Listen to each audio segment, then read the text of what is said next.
We saw how risk management happens by taking a sample of risk register. Let us do a recap what we just spoke about. So our first is plan risk management. Now this process creates the risk management plan.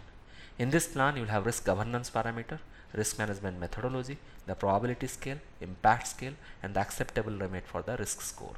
That is the threshold value of the risk. Next process is identify risks. In this process, we identify all possible risks and we create a risk register. It can sometimes run into hundreds. The number of risks can be hundreds of risks in the risk register. The risk register and the risk management plan are two very important items in risk management knowledge area. Our next process is perform qualitative risk analysis, or simply perform QLRA. As we have hundreds of risks, we cannot manage them all. Can you? You can't. If you have hundreds, not even one day, not even 1 week will be enough to manage all those risks. So you need to prioritize them. Now the first level of prioritization happens in QLRA. So here the first level of prioritization is happening. Here we consider the probability and impact of the risks, and we multiply the probability and impact, which gives the score or severity or the value of the risk. Now the risk register is updated here with the probability, the impact value, and the score of the risk. Higher the severity or the score of the risk, higher will be the priority of the risk, and this process is mandatory. Our next process is perform quantitative risk analysis. In this process, we have second level of prioritization. Here we quantify the risk in terms of schedule and or in terms of cost. That is, we numerically analyze the risk in terms of schedule or in terms of cost.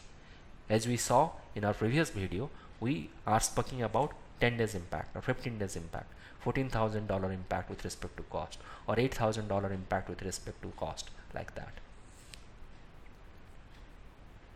Now the process QTRA is optional. It is not mandatory. However, the risk register will again get updated in this process. Also, this process looks at overall project risks, not just individual project risk. What is overall project risk? As the saying goes, when bad things happen, they happen together. 3-4 bad things will happen together.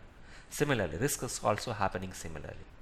There will be 3 or 4 negative risks simultaneously acting on your project.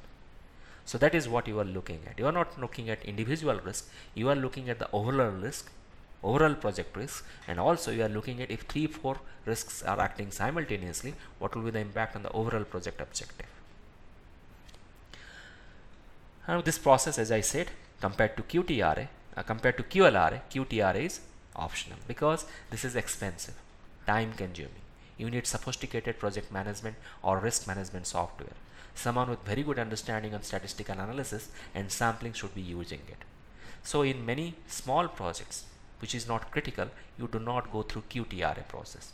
Nevertheless, the QLRA process is mandatory. Then you have plan risk responses process.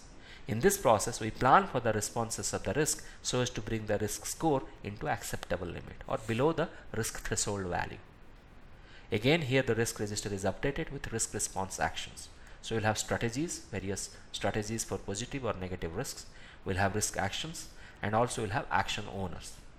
Other plans such as contingency plan and fallback plan are also created in plan risk responses process. And our last process is control risks. In this process, finally, we monitor and control the set of finalized and prioritized risks throughout the life cycle of the project. We execute the risk responses created in plan risk response process. So this is significant.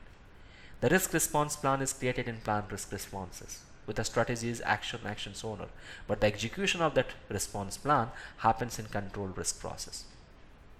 Also, we check if any new risks are coming up, how the responses of the risk really work out when it got triggered, and that is where we also have risk audit.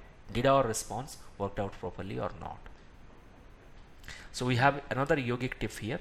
After the risk register is created, which is in identify risks, it is updated in the subsequent processes.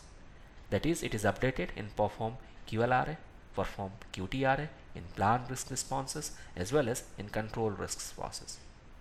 So you will have project document updates in all these processes. Which document is getting updated? The risk register will get updated throughout once it is created.